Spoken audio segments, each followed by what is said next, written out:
Hello दोस्तों, कैसे हो आप लोग। आई होप ठीक होंगे। मैं भी ठीक हूँ और आज करती हूँ एक छोटा सा ब्लॉग का शुरुआत। ब्लॉगिंग की शुरुआत कितना हो रहा है टाइम 5 बजे। तो मैं दिखा सकती हूँ आप लोगों को। ये देख सकते हो आप, ये है गेहूँ के बाल। और जो इस पे छोटा सा ये देख सकते हो आप, ऑरेंज ऑरेंज कलर का जा रहा है, इसमें ब्लैक ब्लैक स्पॉट्स हैं।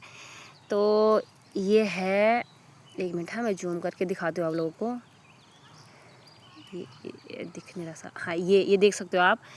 तो इसको क्या कहते हैं आप लोग ज़रूर बताना, क्योंकि हम भी अपने टाइम पे ना इसको फेल पास कहते थे कि इसको ये जो फेल पास तो आप लोग भी ऐसे ही कहते हैं। तो आप लोग ज़रूर कमेंट में बताना कि आप लोग इसको क्या कहते हैं।